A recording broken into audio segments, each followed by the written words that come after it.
scrimmage between Kent Place and Delbarton for Middle School Ethics Bowl Part 2. My name is Ms. Sykes, I'm the Assistant Director of the Ethics Institute, and I'll be your moderator today. We appreciate the audience for being here. We are recording today to help provide training for other coaches and other schools who want to start ethics bowls, so we appreciate your quietness in the audience, and then no eating of snacks. And then we'll just ask that whoever's speaking up front has a microphone so that they can be heard on the video camera. All right, so we're going to start with introductions. I'll have the judges introduce themselves, then we'll hand it over to Delbarton and then Kent Place. Hello everyone, my name is Mark Simioli. I'm a history teacher in the 7th grade here at Kent Place. Good morning, everyone. My name is Ms. Crow. I am a science teacher in middle school, and I also teach bioethics in the upper school. Hi, my name is Nina. I'm a sophomore here at Kent Place. I'm on the high school ethics bowl team, and I was also in the bioethics project this year. Thank you, judges, so much for volunteering your time. Delbarton. Can you guys hear me? Yes. I'm Eric and I go to Delbarton County Center. I'm Roshan, and I'm going to be an 8th grader at Delbarton. I'm Grady Hall, and I'm a rising 8th grader at Delbarton. I'm Ajay Tolia, and I'm a rising 8th grader at Delbarton. I'm Will Siri, I'm going to the 8th grade next year. I'm Peter Wynn, I'm going to 8th grade next year. I'm Jack Rihanna, I'm also going to 8th grade. Can we hear a welcome round of applause for Delbarton? Thank you for making the trek, especially since school is over. This is really extracurricular. All right, Kent Place. I'm Rhea Parmar, and I'm in 6th grade. I'm Gabrielle Rakita, and I'm in 7th. Hi, I'm Harley Flat, and I'm in 7th grade. Hi, I'm Eva Tolia, and I'm in 6th grade. Hi, I'm Claire Pearson, and I'm in 7th grade. Hi, I'm Paige, I'm in 7th grade. Hi, I'm Caroline, and I'm in 7th grade. Hey, round of applause for Kent Place.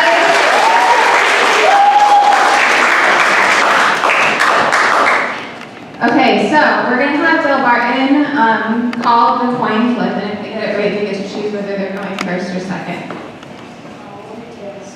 Tails.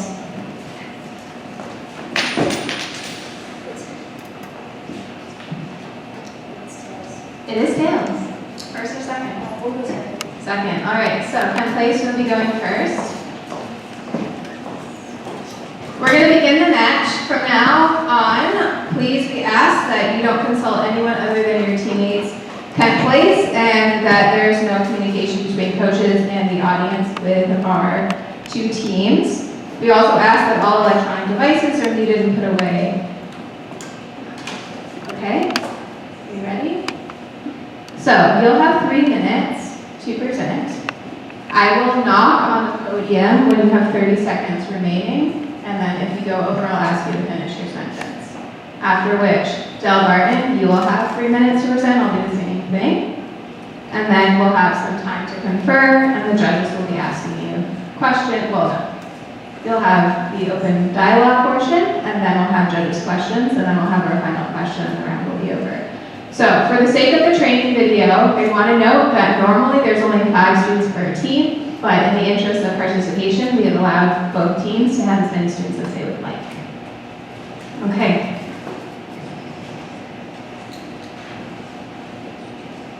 So the case in question is internet use at school, and the question that both teams will be discussing today is, should River City Middle School buy and use tracking software? Right? 2 minutes for each team to confer, and then we'll start the round. Go ahead.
All right, time is up.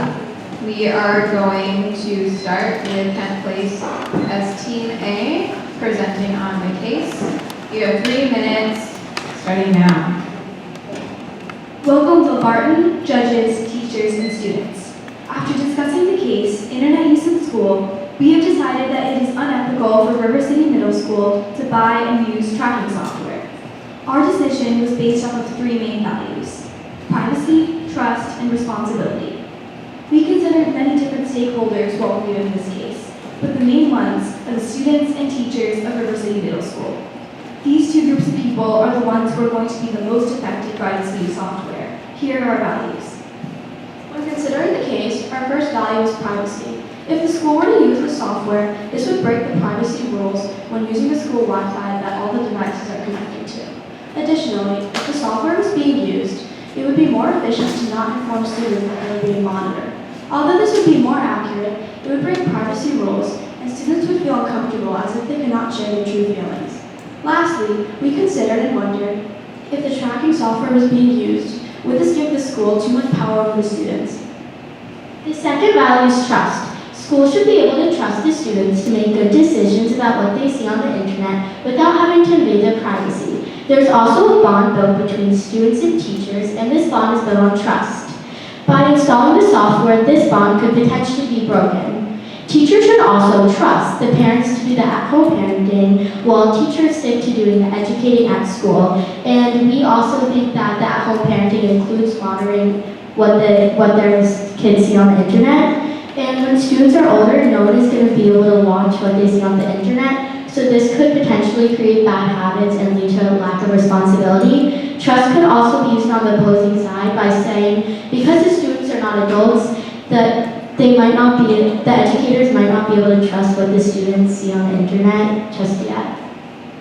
Our third value is responsibility. We think that the school has a responsibility to inform the students about the dangers of social media and the internet.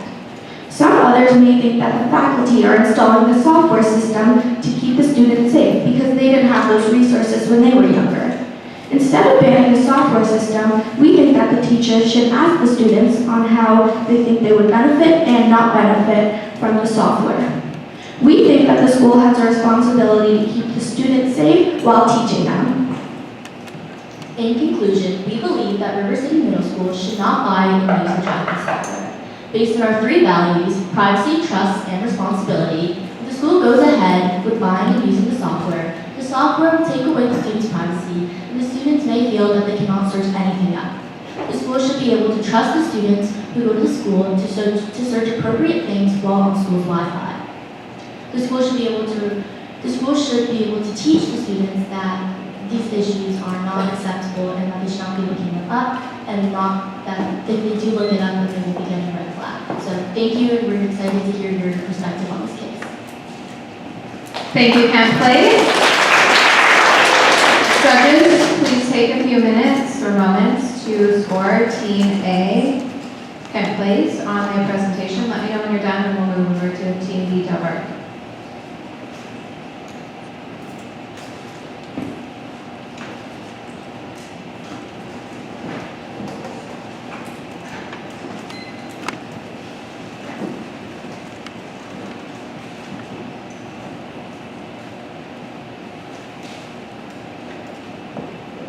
All right, Delbarton, you have 3 minutes. I'll knock when you have 30 seconds remaining. Should I start? Hello everyone, and thank you for having us. To start, we believe that River City Middle School should buy the software because it helps protect the students, and it is the school's responsibility to make sure the students are safe. So the reason why we chose to buy the software is because of the values we collectively share, and that is mental health. We share this value because we think that mental health is a very prevalent issue in today's modern society. It should be addressed in schools and at home by parents. And some kids are also scared to ask for help. And we're building our argument off of that when kids are at school, it's their duty to protect, and they have a responsibility to make sure the students feel safe and welcomed.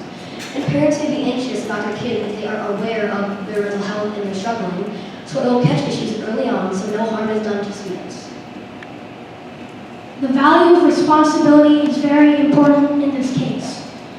When going to school, it's the school's responsibility responsibility to make sure that all students are cared for and feel safe. So if any students express any violent tendencies, it's also the school's responsibility to go to the parents and make sure that everyone is aware of the situation. In the case, it states that most kids are scared to ask their parents for help, and most kids in today don't really talk to their parents that much, and especially not about their feelings. So kids might use the software as a cry for help. You know, they might look up some stuff just so the guidance counselors will look at it so they can get some help. We also did look at the value of privacy, but during that we also found that the right to privacy ends at self-harm or harm of others, which would make it so that this software would help protect others and yourself.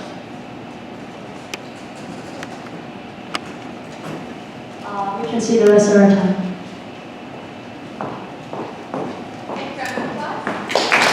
Thank you, Delbarton. Judges, go ahead and score Delbarton on their presentation and let me know when we can proceed.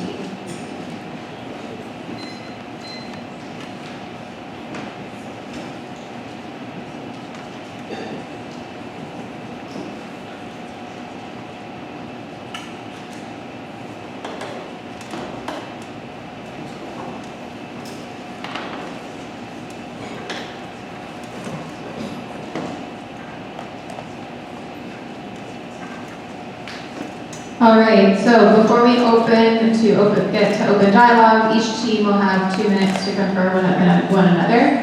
When we start open dialogue, Team A, Kent Place will start, and then we'll go back and forth, okay? So your 2 minutes of conferral starts now.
Okay, so conferral time's up. We're going to enter the 10-minute open dialogue, which is a free-form conversation between the two teams, with Kent Place starting. Once you're done, I'm going to run the mic over to Delbarton back and forth, okay? And I will give us a 3-minute reminder when we have 3 minutes left.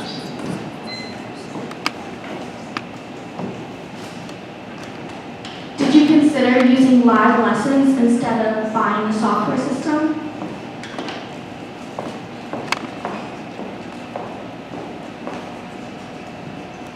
When you say live lessons, do you mean like an in-person class?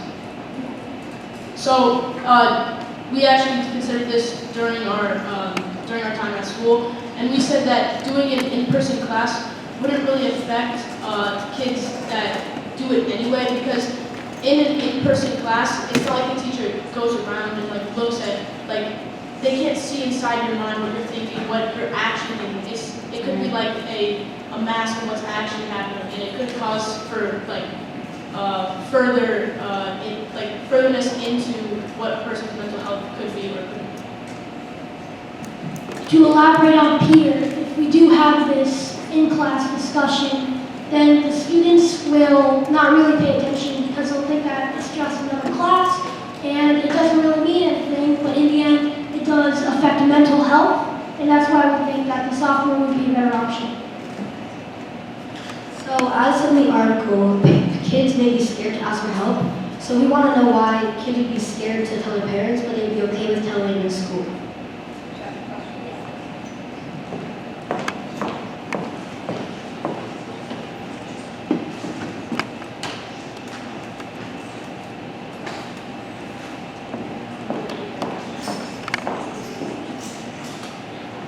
Why would kids be okay with not telling their parents, but be okay with talking about it at school and letting teachers know about their mental health issues?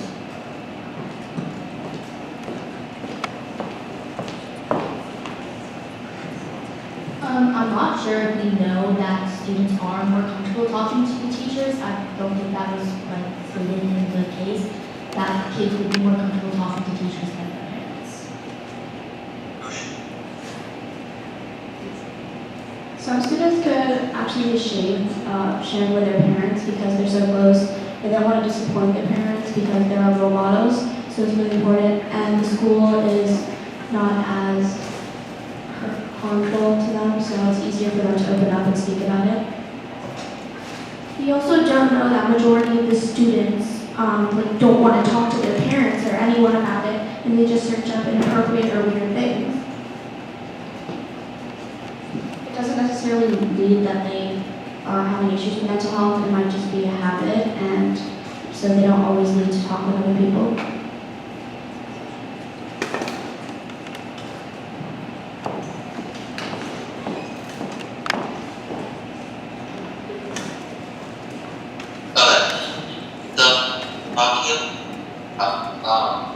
So I feel like most of the point was looking what guidance counselors schools now mental health, right? So as would actually and I think the school has the right to know are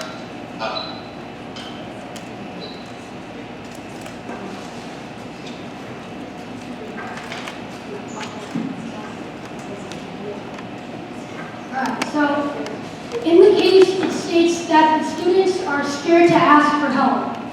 So, if you don't have software, how would students ask for help if it states in the case that they're scared to ask for help?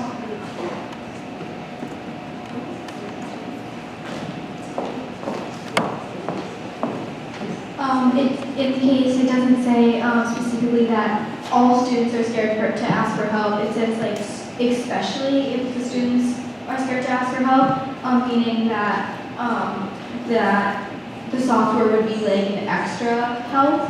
But I feel like as we were talking about trust, that if they didn't have that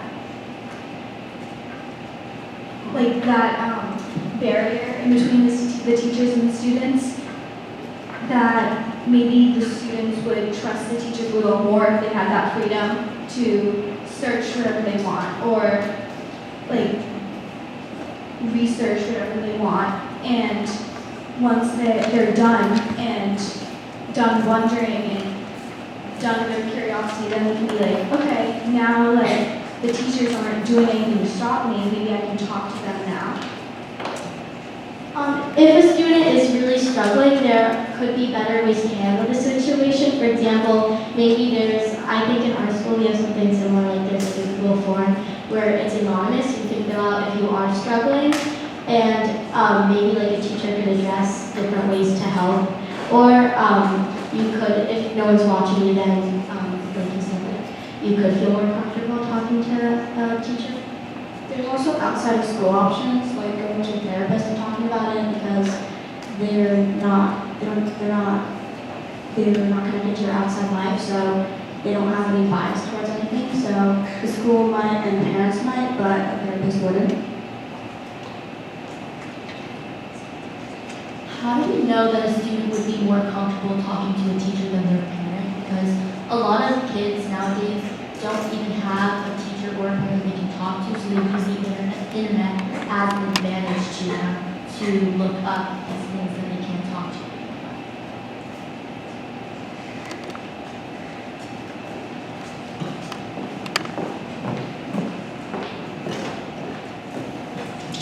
So the student might feel like they'd rather talk to a teacher other than a parent because, like you guys said earlier, they might think as a parent as a role model, and like you don't want to disappoint a parent. But with a teacher, it's more like someone that you can talk to and you're more open to because that teacher doesn't have as high of a standard as your parents do.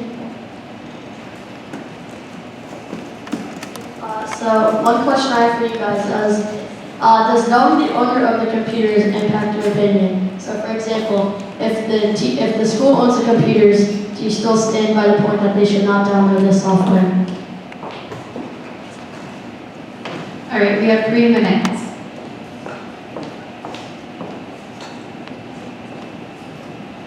Okay, so for us, when we were talking about it, that does impact our decision because if the school is the owner of this computer, they have more rights to it, and they can play with the software because it's their property. But if it's the family's property, then that should be more their decision because the family owns it and the family has power over the computer.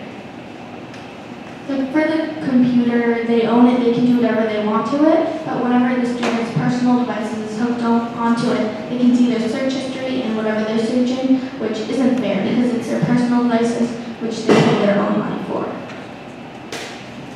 A question we have is, did you consider that the value of mental health could be used on the opposing side by arguing that some students might not be able to express their feelings knowing that they're being observed, and this could eventually lead to their mental health going downhill?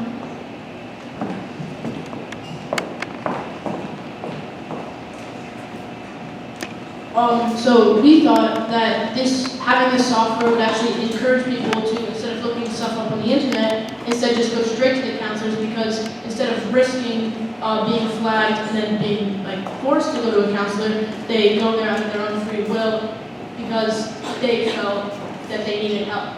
I want to pass it off to Jack because I think he's going to say. So in the article, it says that it's only on the school's Wi-Fi. So if you're at home, it won't flag anything, but when you're on the school's Wi-Fi, that's the only time it'll flag the violent tendencies.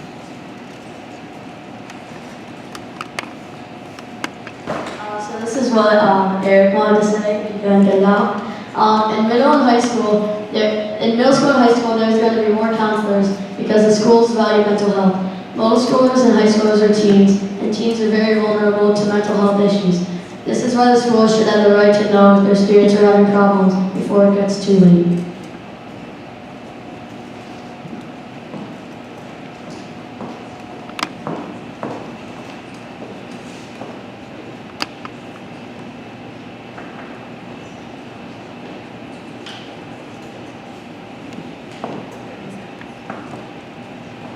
If, as the case said, students don't want to talk to their parents, do you think it's acceptable for teachers to be telling parents what their kids are looking up without permission from the students?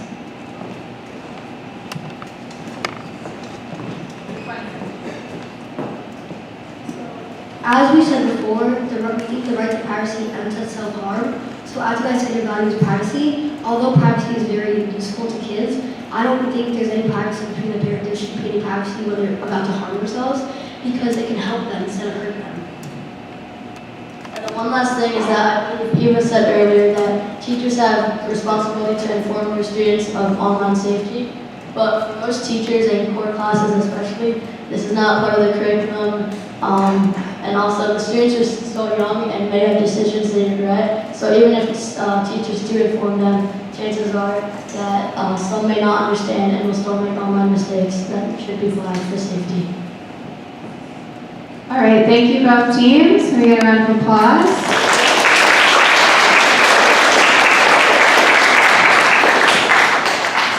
So that concludes the open dialogue portion of the round. At this point, the judges are going to have 5 minutes to go stand out in the hall and confer about the questions that they're going to be asking both teams. During this 5-minute break, audience, you're welcome to talk to each other, and teams, you're welcome to talk to one another. I'll leave the mic here while I go support the judges.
I would say not the judges. Because I guess you could just stop it and start it, but I don't know if that's such like a separate file. Yeah, have it. But yeah, so sorry about that. I really wanted to be on top of it. But We know when you're being told. yeah, thank you so much for let me know if you need any help with any. All right, we're going to get started with judges' questions. Audience, please take a seat.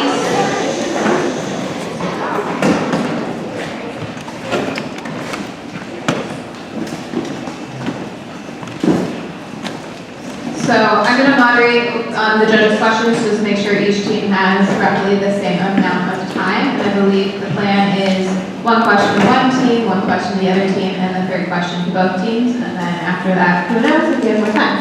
So I'll have 10 minutes for this period. And I think the first question goes to Ken, please. So thank you both teams for your thoughtful discussion of this case. This question is for Ken, please. I really appreciated how you guys brought up the stakeholder of the student specifically, and there was a lot of discussion about preserving the mental health of the student while also maintaining their privacy. But something that I was just wondering for you guys is, would your stance on this change if you were specifically considering a case where the student's searches are proven to be harmful, potentially